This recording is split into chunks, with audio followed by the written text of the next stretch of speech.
Alors, le premier exercice que je mets en place avec un jeune cheval ou un cheval avec moins d'expérience, c'est un travail avec une jambe isolée. Dans un premier temps, je vais me servir de ma flexion et je vais mettre une action de ma jambe jusqu'à ce que le cheval déplace un postérieur. Au moment où le cheval va déplacer le postérieur, je vais enlever la pression de ma jambe et le récompenser sur l'action. Donc, c'est un exercice qu'on fait dans un premier temps. Après, la hanche en dehors, je vais la faire en mouvement, c'est-à-dire au pas, pour aller chercher beaucoup plus d'amplitude au niveau de l'engagement du postérieur. Parce que lorsque le cheval prend un cercle, naturellement, il engage son postérieur intérieur. Donc, en accentuant le mouvement sous la masse, en mettant une action de jambe intérieure, le cheval va aller plus loin, va s'engager plus profondément, ce qui va faire en sorte qu'il va assouplir plus profondément les muscles fessiers. Alors, c'est un exercice qu'on fait. Et en même temps, c'est hyper important parce que j'enseigne au cheval à répondre à une jambe isolée. Donc, si je mets ma jambe droite est associée au postérieur droit. Ma jambe gauche est associée au postérieur gauche. Mes mains, ma main droite est associée à l'épaule droite et ma main gauche est associée à l'épaule gauche.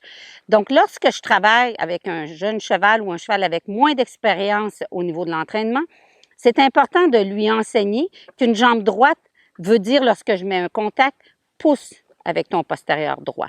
Engage ton postérieur droit selon les exercices qu'on va lui demander. Il doit associer la jambe droite au postérieur droit. Donc, il y a des exercices très simples. Donc, dans un premier temps, je vais faire une flexion à l'arrêt. Et lorsque le cheval se plie, je regarde à droite, je mets mon poids dans la fesse droite, je recule ma jambe droite, et je vais demander avec un mouvement pulsatif que le cheval déplace son postérieur. Au moment où il déplace, j'enlève ma jambe. S'il continue par lui-même, c'est pas grave. Je garde ma jambe loin du cheval, je garde ma flexion, le cheval s'immobilise et je relâche. C'est normal au début que le cheval, lorsque je mets ma jambe, des fois, il veut m'en donner plus que qu'est-ce que je veux. Il y a d'autres fois, il va juste me donner un croisement. Ça dépend du cheval. Mais le plus important, c'est flexion, demande avec la jambe, on regarde bien le postérieur, on regarde ce qu'on veut déplacer. Au moment où le cheval bouge, j'enlève ma jambe, mais je garde ma flexion. Parce que ma flexion, au moment où j'ai eu l'action de ma jambe, c'est ma jambe qui fait déplacer les hanches, c'est pas la flexion. La flexion, elle, ce qu'elle dit quand il n'y a pas de jambe, c'est reste les 4 pieds au sol.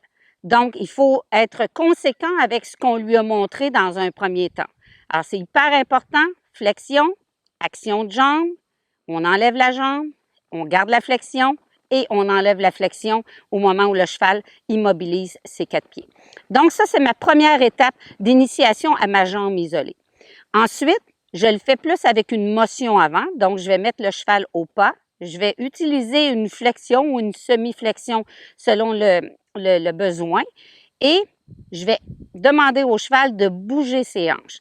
Je dépasse jamais plus d'un quart de cercle parce que si je vais plus loin qu'un quart de cercle, le cheval il va s'immobiliser au niveau des antérieurs et ça, je veux pas. Je veux que les épaules continuent à piétiner, à bouger, à rester en mouvement. C'est sûr qu'ils ne seront pas en mouvement comme au pas, mais ils vont piétiner sur place et le postérieur va faire le mouvement que je recherche, c'est-à-dire d'engager sous la masse. Alors, je débute avec l'exercice de la hanche. Donc, je vais mettre mon cheval au pas. Je vais faire une légère flexion à droite. Et selon le niveau du dressage du cheval, bien, la flexion elle peut être plus ou moins soutenue, plus ou moins prononcée selon ce que j'ai besoin. Ma reine extérieure, elle va se soulever légèrement. Elle va rester parallèle à l'encolure. Si j'en ai besoin, je l'appuierai légèrement si le cheval veut chercher à quitter le cercle, à s'en aller vers la gauche. Donc, légère flexion, action de ma jambe pulsative, je pousse et je remets en avant. Ici, j'ai perdu ma motion avant, donc c'est important lorsque je perds ma motion avant de remettre le cheval au pas tout de suite. Plus je vais répéter l'exercice, c'est-à-dire une petite flexion, l'action de la jambe et la motion avant. Voyez-vous, à ce moment-ci, le cheval a resté beaucoup plus en motion avant parce qu'il sait qu'après l'action de la jambe, il y a une motion avant au pas. Donc, il va un peu l'anticiper. C'est ce qui va faire que les épaules vont rester plus mobiles. Donc, je plie, je regarde à droite, mouvement pulsatif, donc pousser, pousser, pousser, et motion avant. Et récompense. Normalement, j'effectue le mouvement environ 3 fois, 4 fois, selon comment le cheval a réagi. Et au fur et à mesure que le cheval devient plus souple à la jambe, devient plus léger à la jambe, anticipe le mouvement, ça va vous demander beaucoup moins de force au niveau de la jambe, puis ça va se faire plus léger. Maintenant, au niveau du poids, dans cet exercice-là, mon poids va être légèrement à droite parce que je veux pousser le postérieur sous la masse. Ma jambe gauche, elle, à ce moment-là, elle est près de la sangle. Si le cheval, je sens qu'il a besoin d'être mis en motion avant, tout de suite, elle va agir avec un petit battement pour garder la motion avant. Je veux toujours que l'épaule gauche reste dans un mouvement, qu'elle bouge. Et l'action de la jambe droite, c'est de s'assurer avec un mouvement pulsatif. Donc, je vais appuyer mon mollet et je vais contracter le mollet, relâcher le mollet. Contracter le mollet, relâcher le mollet pour avoir l'action de pousser en même temps que le cheval se déplace. Donc, avec le temps, vous devenez de plus en plus juste dans le mouvement. Vous allez ressentir quand le cheval il va être dans l'action d'engager. C'est à ce moment-là que je pousse pour le faire engager plus profondément. Et je détends ma jambe lorsqu'il retouche le sol. Donc, au fur et à mesure, le cheval, il va apprendre, quand on travaille de cette façon-là, on travaille beaucoup plus avec le mouvement naturel du cheval.